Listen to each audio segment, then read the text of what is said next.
Bismillahirrahmanirrahim. Assalamualaikum warahmatullahi wabarakatuh. Apa kabar anak-anakku semua? Semoga kita semua masih diberikan kesehatan oleh Allah Subhanahu wa taala sehingga kita masih bisa melaksanakan aktivitas sehari-hari dengan lancar. Bertemu kembali dengan saya, Bapak Rahmat Wahid Ramadan dalam kelas geografi. Pada kesempatan hari ini kita akan belajar bersama mengenai materi rencana tata ruang wilayah dan permasalahannya. Materi ini adalah tindak lanjut dari materi sebelumnya, yaitu adalah konsep wilayah dan tata ruang. Dalam pembahasan materi ini, kita awali dengan berbicara tentang rencana tata ruang. Dalam rencana tata ruang suatu wilayah dibagi ke dalam 3 komponen. Yang pertama adalah rencana tata ruang wilayah nasional, dan kemudian diturunkan ke dalam rencana tata ruang wilayah provinsi, dan diturunkan kembali rencana tata ruang wilayah kabupaten kota, dan yang terakhir adalah rencana tata ruang detail dan tata ruang bangunan lingkungan. Yang mana rencana tata ruang wilayah nasional bisa dipahami sebagai arahan kebijakan dan strategi pemanfaatan ruang wilayah negara yang dijadikan acuan untuk perencanaan jangka panjang. Biasanya untuk jangka waktu rencana tata ruang wilayah biasanya dalam tempo 20 tahun atau ditinjau setiap 5 tahun sekali. Sedangkan untuk rencana tata ruang wilayah nasional harus memuat komponen-komponen di bawah ini. Yang pertama adalah penyusunan rencana pembangunan jangka panjang nasional. Yang kedua adalah penyusunan rencana pembangunan jangka menengah nasional. Dan yang ketiga, pemanfaatan ruang dan pengendalian pemanfaatan ruang di wilayah nasional. Yang keempat, perwujudan keterpaduan, keterkaitan, dan keseimbangan perkembangan antar wilayah, provinsi, daerah, dan detail, dan serta keserasian antar sektor. Yang kelima adalah penetapan lokasi dan fungsi ruang untuk investasi. Yang keenam adalah penataan ruang kawasan strategis nasional. Dan yang terakhir adalah penataan ruang wilayah provinsi dan kabupaten kota. Bisa kita lihat pada slide di samping bahwa rencana tata ruang wilayah nasional harus meliputi 3 kawasan. Yang pertama adalah kawasan lindung, merupakan kawasan cagar alam, konservasi. Dalam hal ini adalah kawasan hutan lindung, cagar alam, dan sebagainya. Dan yang kedua adalah kawasan budidaya, yaitu meliputi kawasan yang digunakan sebagai sentra budidaya tanaman seperti sayur mayur, pohon-pohon yang sifatnya pohon musiman, dan sebagainya.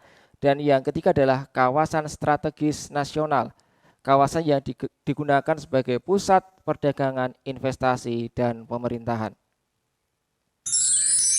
Selanjutnya anak-anakku, pedoman untuk pelaksanaan rencana tata ruang wilayah harus dilandasi pada wawasan Nusantara, yang mana harus berlandaskan pada bentuk negara kita Indonesia, Negara Kesatuan Republik Indonesia yang membentang dari Sabang sampai Merauke.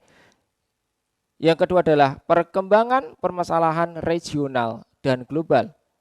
Dan yang ketiga yang paling penting adalah harus ada pemerataan pembangunan, sehingga diharapkan pembangunan tidak terpusat atau tersentralisasi di satu wilayah saja.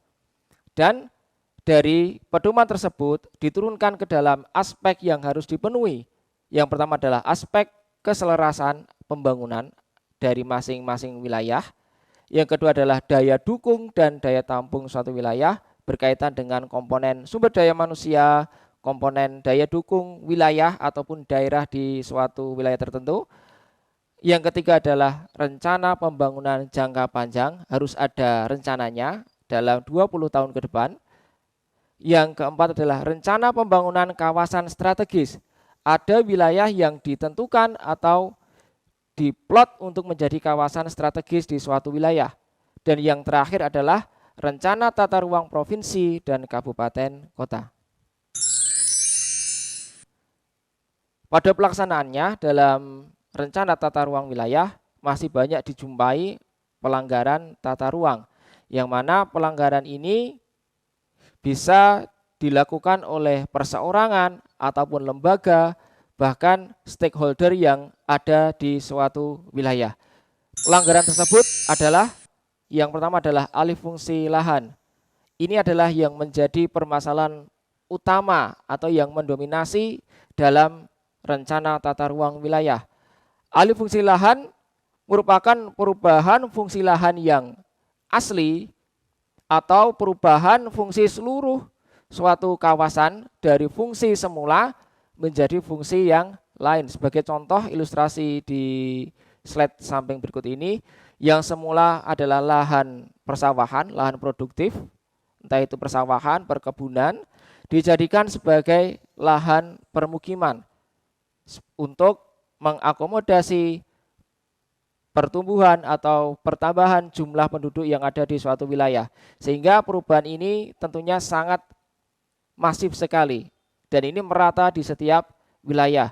Ada juga kawasan konservasi di wilayah dataran tinggi seperti di lereng gunung yang harusnya digunakan sebagai cagar alam atau hutan konservasi, digunakan sebagai kawasan produktif, sebagai tanam menanam sayur mayur, bahkan dibangun villa, hotel, dan sebagainya. Dan ini lazim ditemui di wilayah-wilayah lereng gunung yang mempunyai daya tarik pariwisata yang sangat tinggi.